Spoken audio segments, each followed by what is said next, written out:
और आपदा से जुड़ी हुई बड़ी खबर आपको बता दें कि प्रदेश में अब तक 382 लोगों की मौत हुई है। आपदा के बाद 38 लोग अभी भी लापता हैं। 8,649 करोड़ रुपयों का नुकसान हुआ है। प्रदेश में 211 सड़कें और नेशनल हाईवे बंद है।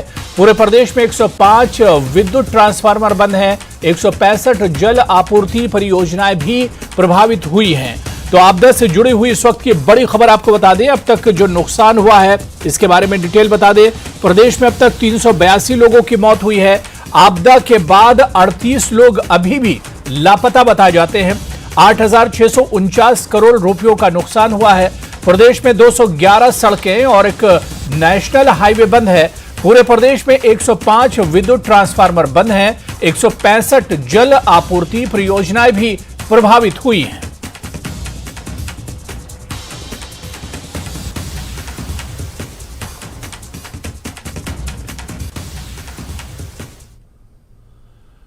नेता प्रतिपक्ष जयराम ठाकुर ने सुक्खू सरकार पर दुर्भावना से काम करने का आरोप लगाया। उन्होंने कहा कि कांग्रेस से जुड़े लोगों को ही आपदा में काम दिए जाने का निर्देश अधिकारियों को दिया गया है। नेता प्रतिपक्ष ने कहा कि सरकार की मंशा है कि आम लोग और अन्य पार्टी से संबंध रखने वाले लोगों को कोई काम न मिले। सरकार की इस मनमानी की वजह से आपदा राहत में काम में तेजी नहीं आ रही है और सरकार की तरफ से अपना पराया करने से लोग परेशान हो रहे हैं। किसानों और बागवानों की फसलें बर्बाद हो रही हैं।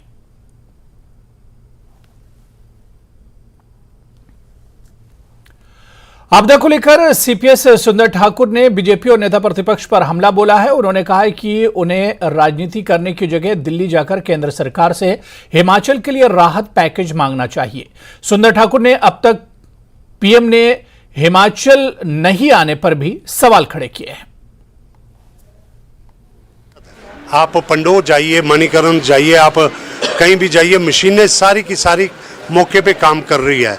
मेरा उनसे एक ही अनुरोध है नेता प्रतिपक्ष से कि कृपया करके वो दिल्ली जाएं और वहाँ पे जो केंद्र की सरकार है उन्हें कहे कि हिमाचल को, प्रधानमंत्री जी कहते हैं कि मेरा दूसरा घर है, लेकिन दूसरा महीना ख़त्म होने को है, अभी तक वो हमारे यहाँ पे पूछने भी नहीं आए हैं। ऐसे में हिमाचल ने प्रण किया कि वो स्वयं अपने खजाने खोल दिए हैं। तेज़ी से काम हो रहा है, जगह जगह मशीनें लगी है, आपदा की घड़ी है। हमें जो है राहत कार्य में ज़्यादा फोकस करना चाहिए। उसके लिए केंद्र की मदद की बहुत ज़रूरत है, उसके लिए सहयोग करें बजाय। कांगड़ा के दौरे में डिप्टी सीएम मुकेश अग्निहोत्री ने आपदा प्रभावित इलाकों का दौरा किया और नुकसान का जायजा लिया। इस दौरान जिला मुख्यालय धर्मशाला में विभागीय अधिकारियों के साथ उन्होंने बैठक भी की। बैठक में अधिकारियों ने उन्हें बारिश से हुए नुकसान का ब्यौरा दिया। यहां डिप्टी सीएम मुकेश अग्निहोत्री ने प्रेस वार्ता में कहा कि आपदा से प्रदेश को 12,000 करोड़ से अधिक का नुकसान हुआ है। उन्होंने कहा कि 400 के करीब मकान कांगड़ा जिले में पूरी तरह से ढह गए हैं, लेकिन राहत की बात यह है कि लोगों की जान बची है। उन्होंने कहा कि कांगड़ा जिले में 9 लोगों की मौत हुई है, जबकि जिले में 3,000 लोगों को रेस्क्यू किया गया है, जिसमें से रिलीफ कैंप में अभी भी 500 लोग रह रहे हैं। उन्होंने कहा कि भूवैज्ञानिक आकलन कर रहे हैं कि आपदा का क्या कारण रहा है। सरकार का मुख्य फोकस राहत और पुनर्वास कार्यों पर है। कांगड़ा में टोटल कैजुअलिटी 9 हुई हैं और इसको इस लेवल पे मिनिमाइज करने में जिला के लोगों का भी बहुत बड़ा हाथ है कि उन्होंने बहुत सहारा दिया एक दूसरे को, और एडमिनिस्ट्रेशन का भी बहुत बड़ा रोल है कि मौके पे समय पे पहुंच के उनको मदद की है, मदद का हाथ आगे बढ़ाया है। और इसी प्रयास के चलते लगभग 3,000 लोगों को कांगड़ा प्रशासन जो है रेस्क्यू कर सका है। 3,000 लोगों को संकट में फंसे लोगों को बाहर निकाला है कांगड़ा प्रशासन ने और पुलिस ने। और इसके अलावा लगभग फौरी राहत के तौर पे 4 करोड़ से ज़्यादा राशि जो है यहाँ पे वितरित की गई है और अभी भी रिलीफ कैंप्स में 500 के आसपास लोग रह रहे हैं जिनको निगरानी जो है सरकार कर रही है, उन तक खाना पहुंचाने की कोशिश हो रही है। और ये अब अलग विषय है कि भूवैज्ञानिक इस स्थिति का आकलन करेंगे कि आखिर कांगड़ा के पहाड़ क्यों दरक रहे हैं, क्यों इतनी बड़ी बड़ी दरारें, जो अगर आप मौके पे जाके देखें कि जो खाई पड़ी है या दरारें आई हैं या मकान पूरी तरह नष्ट हो गए। और तो ये तो अब सब लोग अपने अपनी तरह से आकलन कर रहे हैं। अभी हम उस पोस्टमार्टम में नहीं जा रहे हैं क्योंकि हमारा सारा ध्यान रिलीफ एंड रेस्टोरेशन पे केंद्रित है। उधर पालमपुर में पूर्व सीएम शांता कुमार की महत्वाकांक्षी परियोजना वरिष्ठ नागरिक सदन विश्रांति की जल्द ही शुरुआत होने जा रही है। इसको लेकर शांता कुमार ने कहा है कि अक्टूबर में इसकी विधिवत शुरुआत हो जाएगी। यहां उन्होंने प्रदेश की सुक्खू सरकार की भी जमकर तारीफ की। उन्होंने कहा कि आपदा के इस समय में चंद्रताल जैसे दुर्गम इलाकों से हजारों पर्यटकों को निकालना सुक्खू सरकार का सराहनीय कार्य है। आपदा के दौर में पक्ष और विपक्ष को एकजुट होकर ही काम करना चाहिए। अभी सियासत नहीं, प्रदेश सबसे ऊपर होना चाहिए। आपदा की इस घड़ी में ना तो कोई पक्ष होना चाहिए ना कि विपक्ष होना चाहिए। आपदा की घड़ी में पूरा हिमाचल एक होना चाहिए और ऐसा हो रहा है। राजनीति नहीं होनी चाहिए, किसी की आलोचना नहीं होनी चाहिए। पूरी की पूरी शक्ति हमको लोगों की मदद करने में लगानी चाहिए। उस दिशा में हिमाचल आगे बढ़ रहा है। 7-8 हज़ार लोगों को उस भयंकर आपदा में चंद्रताल जैसे इलाकों से निकालना बहुत कठिन काम था और मैंने उसके लिए सरकार को भी बधाई दी है। लेकिन उस काम में भारत सरकार की सेना, हेलीकॉप्टर, एयरफोर्स सब ने मदद की है। और मैं समझता हूँ कि इस समय कोई ऐसी बात नहीं होनी चाहिए। पूरे प्रदेश को मिल करके मुकाबला करना चाहिए। हमीरपुर के भोरंज दौरे पर सीएम सुक्खू की सुरक्षा में बड़ी चूक सामने आई है। यहां सीएम सुक्खू के हेलीकॉप्टर की लैंडिंग के दौरान कई मवेशी हेलीपैड से खदेड़े गए। आप टीवी स्क्रीन पर देख सकते हैं कि सीएम का हेलीकॉप्टर उतरने को है और उसी समय वहां मौजूद पुलिस बल गायों को खदेड़ रहा है। इसकी वजह से हेलीकॉप्टर के उतरने में भी देरी हुई। हालांकि मवेशियों के हट जाने के बाद सीएम सुक्खू के हेलीकॉप्टर की सफल लैंडिंग हो गई, लेकिन इस वाकये ने सीएम की सुरक्षा के साथ पुलिस की व्यवस्था पर भी सवाल खड़े कर दिए हैं। वहीं लैंडिंग का यह वीडियो खूब वायरल हो रहा है।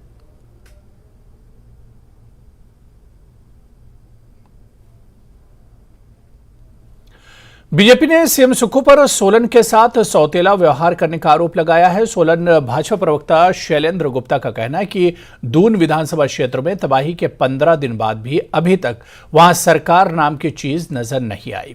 सीएम जिला सोलन को अनदेखा कर रहे हैं।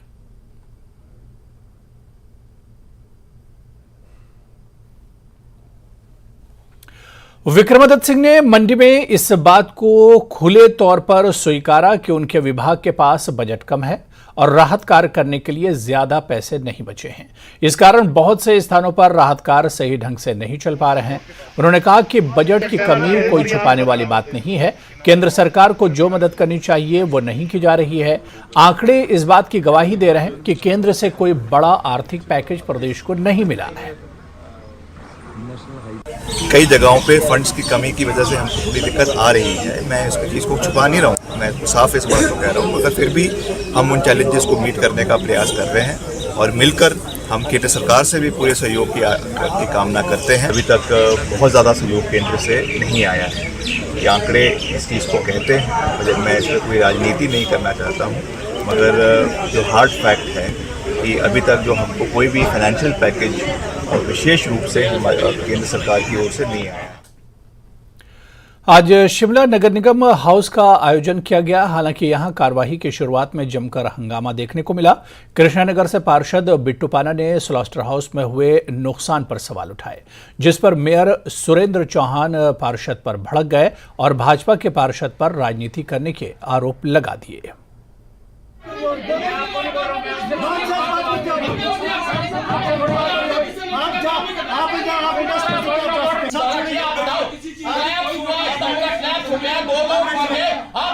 फूलों के पास हूँ ये फूलों की सुन रहा हूँ, मेरे को नहीं सिखाना ये चीजें। मैं बोल रहा हूँ समझिए, ये लोगों की राजनीति राजनीति का मत नहीं है, लोगों की जन्म मृत्यु से जुड़ा मामला है। मुझे मालूम है, आपको क्या मालूम है?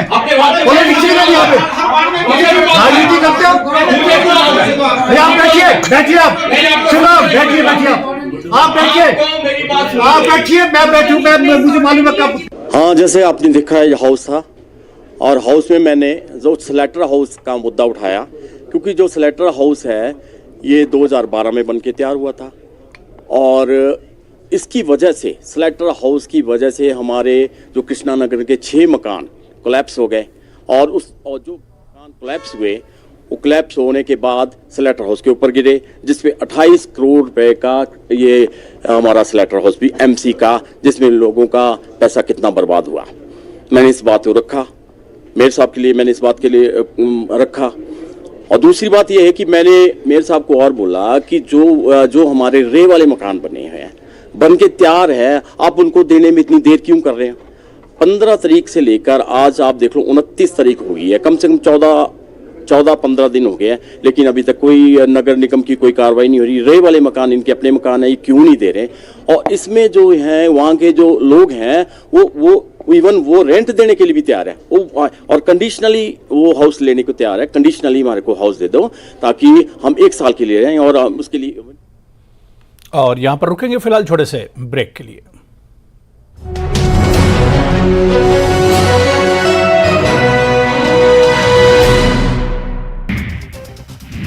इंदौर के द्वारकापुरी थाने में साली ने रची जीजा को लूटने की साजिश। पुलिस ने पत्नी, साली के पति सहित 7 लोगों को किया गिरफ्तार।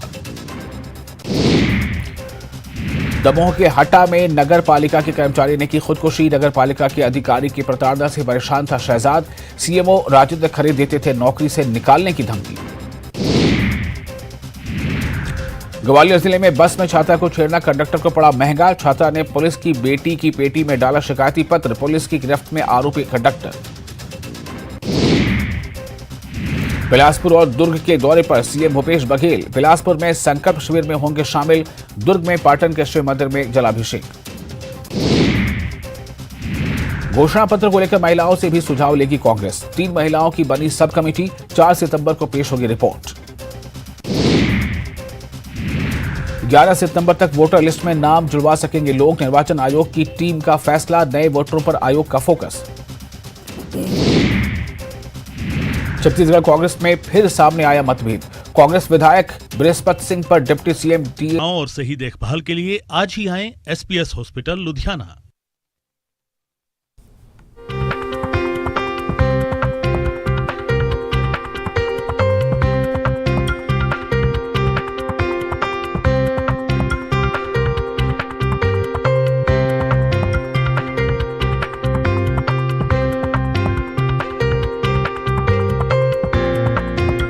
प्रेजेंटेड बाय विश्व स्तरीय स्वास्थ्य सेवाओं और सही देखभाल के लिए आज ही आएं SPS हॉस्पिटल लुधियाना।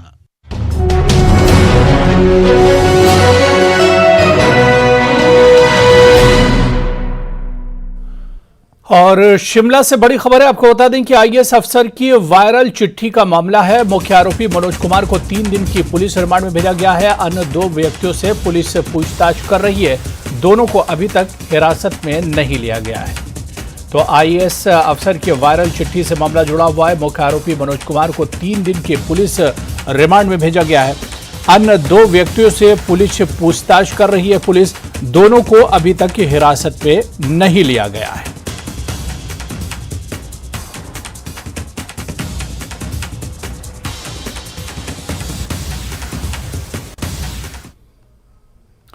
उधर शिमला वायरल पत्र मामले को लेकर सीएम के मीडिया एडवाइजर नरेश चौहान ने बड़ा बयान दिया है। उन्होंने इसे सरकार को कमजोर करने का प्रयास बताया और पुलिस की ओर से मामले की जांच की बात कही है।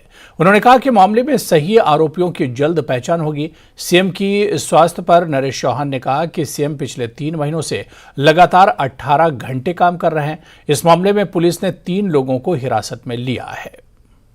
पत्र वाली बात आपने जिक्र किया, उसको लेके एफआईआर दर्ज कराया था अधिकारी ने बालूगंज पुलिस थाने, और उसमें आगे कार्रवाई करते हुए कल 1 लोग अरेस्ट भी हुए हैं और 2 लोग को और पूछताछ के लिए पुलिस ने हिरासत में लिया है। और स्वाभाविक तौर पे इस तरह की साजिश आप कह सकते हैं, गलत आरोपबाजी किसी के भी खिलाफ, अधिकारियों के खिलाफ जिनका इसमें जिक्र किया गया था, उस अधिकारी ने जो है इस बात को पुलिस में अपनी जो है कंप्लेंट दर्ज कराई, एफआईआर दर्ज कराई थी और स्वाभाविक तौर पे उसमें आगे कार्रवाई होनी थी और वो अब एक इन्वेस्टिगेशन का पार्ट बन गया। उस पर जांच चल रही है। वो कहां से वो पत्र बना, किसने उसमें साजिश रची, कौन कौन लोग उसमें थे, ये सारा जो एक विषय है वो जांच का विषय और पुलिस उस पर। मोदी सरकार ने रक्षाबंधन और ओणम पर देशवासियों को बड़ा तोहफा दिया है। सरकार के एलपीजी सिलेंडर की कीमत में 200 रुपयों की कमी करने का फैसला लिया है। प्रधानमंत्री नरेंद्र मोदी की अध्यक्षता में हुई कैबिनेट की बैठक में यह फैसला लिया गया है। प्रधानमंत्री उज्ज्वला योजना के लाभार्थियों को 200 रुपयों का अतिरिक्त फायदा मिलेगा। उन्हें पहले से ही सब्सिडी के रूप में 200 रुपये मिल रहे हैं। रक्षाबंधन के पावन अवसर पर देश की करोड़ों बहनों के लिए भाई नरेंद्र मोदी जी ने एक बहुत बड़ी सौगात, एक बहुत बड़ा तोहफा दिया है कि 33 करोड़ उपभोक्ताओं के लिए एलपीजी गैस सिलेंडर के दाम 200 रुपये कम कर दिए गए हैं। प्रधानमंत्री उज्ज्वला योजना के 75 लाख नए कनेक्शंस दिए जाएंगे, जहां प्रति कनेक्शन 36 रुपये खर्चा आता है, उसमें से कोई पैसा उनसे नहीं लिया जाएगा। मुफ्त में कनेक्शन, मुफ्त में सिलेंडर दिया जाएगा। और जो उज्ज्वला गैस योजना वालों को 9 करोड़ 60 लाख ऐसे लाभार्थियों को 200 रुपया प्रति रिफिल पहले सब्सिडी मिलती है, वो भी जारी रहेगी।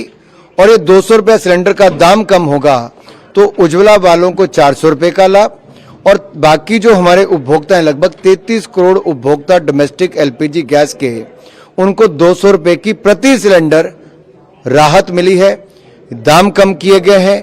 ये राखी और ओणम के अवसर पर भाई नरेंद्र मोदी जी का बहनों को एक बड़े सौगात तोहफा है। उधर भाजपा मीडिया प्रभारी करण नंदा और सह प्रभारी प्यार सिंह ने सुक्खू सरकार पर महंगाई का बोझ डालने का आरोप लगाया। उन्होंने कहा कि सत्ता में आते ही कांग्रेस सरकार ने डीजल सहित दूसरी चीजों की कीमतें बढ़ा दी। भारतीय जनता पार्टी हिमाचल प्रदेश का स्पष्ट रूप से मानना है कि सुखविंदर सिंह सुक्खू सरकार झूठी गारंटियों पे सत्ता में आई है। महंगाई को दूर करने वाली ये सुखविंदर सिंह सुक्खू की कांग्रेस सरकार लगातार महंगाई बढ़ाती चली जा रही है। हाल ही में 2 बार डीजल के ऊपर रेट बढ़ गए, तकरीबन 6.5 से 7 रुपए जो है ये रेट बढ़ गया और अपनी जेब भरने के लिए जनता पे बोझ डाल दिया। माल भाड़ा बढ़ गया, सब्जियों के दाम बढ़ गए, यहां तक कि राशन डिपो में जो दालें मिलती है और तेल मिलता है उसका भी रेट बढ़ गया। तेल का रेट तो पिछले 8 महीने में 2 से 3 बार बढ़ गया।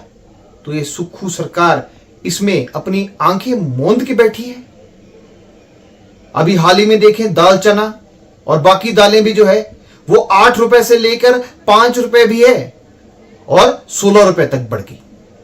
जब दालें 16 रुपए बढ़ गई है तो एक गरीब आदमी के घर में राशन कैसे पहुंचेगा, कितना पहुंचेगा, यह जनता पूछ रही है और सरकार के ध्यानार्थ तो होगा, पर सरकार कुछ करना नहीं चाहती है। हाल ही में कुछ दिन पहले सोलन डिपो की घटना आई और उसमें यह निकला कि हिमाचल प्रदेश से चीनी गायब हो गई। जब डिपोओं से चीनी गायब हो गई और जो कोटा चीनी का मिलता है तो आपने तो लोगों की जिंदगी से मिठास ही छीन ली। जब से ये कांग्रेस की सरकार आई है तब से त्राहिमाम हो रही है। हर जगह जो है वो महंगाई का बोलबाला बढ़ रहा है और जिंदगी से लोगों की मिठास गायब हो चली जाती। महिलाओं को 1500 रुपये की गारंटी को लेकर बीजेपी के प्रदेश उपाध्यक्ष वीरेंद्र कंवर ने सुक्खू सरकार पर हमला बोला है। वीरेंद्र कंवर ने कहा कि सरकार गारंटी पूरी नहीं करे तो बहनें सड़कों पर उतरने के लिए मजबूर होंगी। हिमाचल प्रदेश के अंदर 8 महीने पूर्व जब चुनाव हुए थे तो कांग्रेस के लोगों ने कहा था, कांग्रेस के नेताओं ने कहा था कि हम सरकार बनने पर पहले दिन ही महिलाओं को जो है वो 1500 रुपये देने का जो है वो आदेश जारी करेंगे, जिसके कारण महिलाओं ने कांग्रेस के पक्ष में अधिकतर जो है वो वोटें डाली। लेकिन 8 महीने का समय बीत गया। आज प्रदेश के अंदर 32 लाख महिलाएं जो आज इंतजार कर रही हैं 1500 रुपये का। अगर 8 महीने में 12,000 रुपये जो है उनके खाते में कब पड़ते हैं। मैं माननीय मुख्यमंत्री जी से आग्रह करता हूं कि जल्दी ही उनके खाते में ये धनराशि डालें, अन्यथा महिलाएं जो है वो इस बात के लिए मजबूर होंगी कि वो सड़क पर उतरे और कांग्रेस के विरोध में ये आंदोलन खड़ा करें, क्योंकि खाली महिलाएं ही नहीं, आज नौजवान भी इसके लिए इंतजार कर रहे हैं। आज 5 लाख नौजवानों को कहा था कि हम सरकारी क्षेत्र के अंदर जो है रोजगार देंगे। 8 महीने बीतने जा रहे हैं तो कम से कम 70-80 हजार नौजवानों को अब तक जो है वो रोजगार मिलना चाहिए था। उधर कांग्रेस के प्रदेश प्रवक्ता विजय डोगरा ने भाजपा पर आपदा की स्थिति में राजनीति करने का आरोप लगाया है। विजय डोगरा ने कहा कि एक तरफ हिमाचल प्रदेश सरकार आपदा में हर प्रभावित तक मदद पहुंचाने का प्रयास कर रही है, दूसरी तरफ भाजपा चुनाव पूर्व जनता को कांग्रेस द्वारा दी गई गारंटी का रोना रोकर राजनीति करने के प्रयासों में लगी हुई है। आज जिस तरह से इस आपदा की घड़ी में हिमाचल प्रदेश में जो राजनीति हो रही वो बड़ी दुर्भाग्यपूर्ण है। एक और जहां प्रदेश के माननीय मुख्यमंत्री हर संभव कोशिश ये कर रहे हैं कि आपदाग्रस्त इलाकों में जाकर स्वयं मौके का जायजा लेके उसके ऊपर किस तरह से उनको पुनर्वास कार्यक्रम चलाए जाएं उसके लिए वो स्वयं प्रयास कर रहे हैं। लेकिन भारतीय जनता पार्टी के लोग जिस तरह की राजनीति इस सारे प्रकरण पे कर रहे हैं, कभी घोषणाओं को लेके वो बात कर रहे हैं कि घोषणा पत्र में जो बातें कही वो कांग्रेस लागू नहीं कर रही है, कभी वो आपदा को लेके जिस तरह से मानसून सत्र की बात कर रहे हैं। मुझे एक बात ये करनी है कि प्रदेश के माननीय मुख्यमंत्री को एक और नीति आयोग ने पीठ उनकी थपथपाई है कि उन्होंने बड़े संयम के साथ और बड़े कर्मठता के साथ उन्होंने इस सारे आपदा के प्रकरण में जिस तरह से लोगों का साथ दिया है उसको उन्होंने बड़े संजीदगी के साथ नीति आयोग ने ये कहा कि आज प्रदेश के जो लोग हैं, प्रदेश के लोगों को राहत पहुंचाने के लिए प्रदेश की जो सरकार है वो बहुत बखूबी से काम कर रही है। शिमला शिक्षा विभाग में शिक्षकों के 6000 पदों को भरने के लिए अभी और इंतजार करना पड़ सकता है। शिक्षा विभाग लोक सेवा आयोग के बजाय कर्मचारी चयन आयोग के माध्यम से ही इन पदों के लिए भर्ती करवाने पर विचार कर रहा है। शिक्षा मंत्री रोहित ठाकुर ने कहा कि कर्मचारी चयन आयोग के गठन की प्रक्रिया अंतिम चरण में है। इन पदों को भरने की मंजूरी कैबिनेट से मिल चुकी है और सीधी भर्ती और बैचवाइज आधार पर इन पदों को भरा जाएगा। गाना या हटाने की बात, ये सारी बातें मैं समझता हूँ कोर्ट के ऑर्डर के अनुसार होगी और अभी हमारे को सुप्रीम कोर्ट का ऑर्डर मैं समझता हूँ उसको एग्जामिन करना है और उसके उपरांत ही मैं समझता हूँ आगे इस बारे में बोल पाएंगे। लेकिन हमारी प्राथमिकता है कि आने वाले समय में जो हमारी सैकड़ों की संख्या में, हजारों की संख्या में जो आपके रिक्त पड़े स्थल है, चाहे हम जेबीटी की बात करें, चाहे पीजीटी की बात करें, टीजीटी की बात करें, इन स्थलों को भरा जाए। और एक सोच के साथ हमने कैबिनेट के द्वारा भी गत 6 महीनों में लगभग कोई 6000 पोस्टों की स्वीकृति सैंक्शंस कैबिनेट से ली है और हमारा पूरा प्रयास है कि प्राथमिकता के आधार पे जैसे अभी नए चयन आयोग का गठन होगा, हमारी शिक्षा विभाग की भर्तियां प्रारंभ हो। तो चलिए इस बुलेटिन में भी फिलहाल इतना ही। नमस्कार।